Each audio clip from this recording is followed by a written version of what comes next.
ஸ்ரீ குருப்யோ நமஹ. தெய்வத்தின் குரல் மூன்றாம் பகுதி 308வது தலைப்பு மீனாட்சி தொடர்ச்சி. காஞ்சி மண்டலத்தில் ஈஸ்வரன் கோவில்கள் எதிலும் அம்பாள் சந்நிதியே இல்லாமல் இருக்கிறது. அதற்கு எதிர்வெட்டாக அம்பாள் மட்டும் ஈஸ்வரன் இல்லாமல் காமாட்சி கோவிலில் இருக்கிறாள். அதனால் அதை காமாட்சியம்மன் கோவில் என்பதில் ஆச்சரியமில்லை. சைவ ஆகமங்களின்படி ஈஸ்வரனின் ஆலயமாகவே உள்ள மதுரையில் மீனாட்சியம்மன் கோவில் என்று பெயர் ஏற்பட்டிருப்பதுதான் விசேஷம். ஜம்புகேஸ்வரத்தில் அகிலாண்டேஸ்வரி ஆலயம் என்று சொல்கிற வழக்கம் இருந்தாலும் ஊருக்கே ஜம்புகேஸ்வரம் என்பதாக சுவாமி பெயர்தான் ஏற்பட்டிருக்கிறது.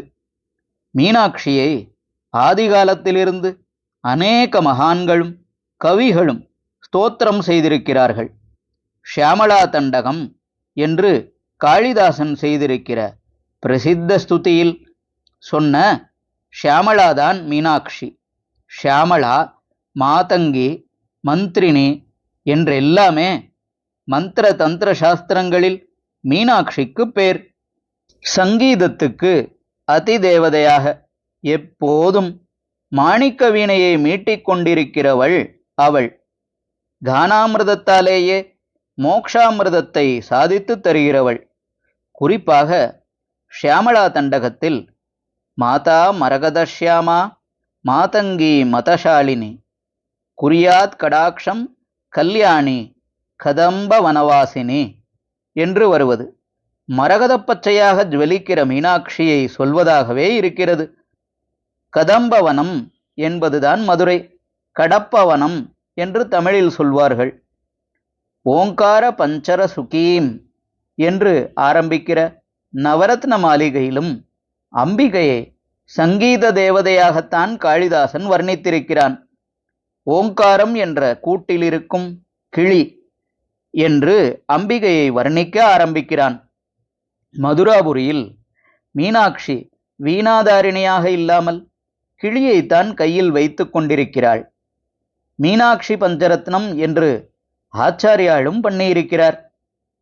பாதிமாதுடன் ஆய பரமனே ஞால நின்புகழே மிக வேண்டும் தென்னாலவாயில் உரையும் எம் ஆதியே என்று ஞானசம்பந்தர் ஈஸ்வரனை பாடுகிற போது கூட பாதிமாது என்று முதலில் ஈஸ்வரனுடைய அர்த்தாங்கனாவாக இருக்கிற அவளைத்தான் சொல்லியிருக்கிறார்.